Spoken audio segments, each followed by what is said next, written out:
Hey, good evening, everybody. I wanted to make a quick video here about striving for excellence. I know in one of my Facebook posts recently, I had talked about striving for excellence in practicing our forms, and this should translate over into our everyday life. We should be striving for excellence in what we do at home and what we do at school as well. And for my older students, hopefully we should be striving for excellence with our job or our profession, whatever we do. So I wanted to make a quick video about this. Tonight in classes, I talked about checking our stances and checking to make sure that our feet were in the right position and the weight distribution was proper for the front stance and the fighting stance.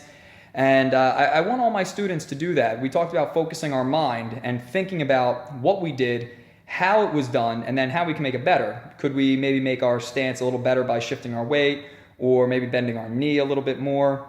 Was our foot position the right? Things like that. So that's the way I want my students to be when they do their forms. And when I do my forms, that's the way that I think. I'm striving for excellence. I want my students to strive for excellence, and I want them to be aware of all these little details. Now, on the flip side of that, if we find that we don't, or let me say it like this: if we find our stance is not the way it should be, or if we see that our punch isn't quite where it should be, then we don't want to get discouraged or upset by that. We should be excited about the challenge. So somebody that strives for excellence should do so. They should pay attention to the details.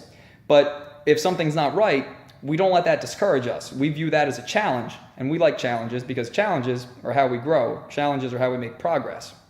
So that's what I wanted to say today. That was my point. Striving for excellence is something that I do. I want my students to do that in their training. I want them to do that at home. I want them to do that at school. We need to stay very focused on the details. And if we see that something's not quite right, we don't get discouraged by that. We view that as a challenge, and we love challenges because, like I said, we know that challenges help us to grow. So have an awesome night, everybody, and I hope you're striving for excellence. And if I don't see you guys in class before Thanksgiving, have a great Thanksgiving. See you later.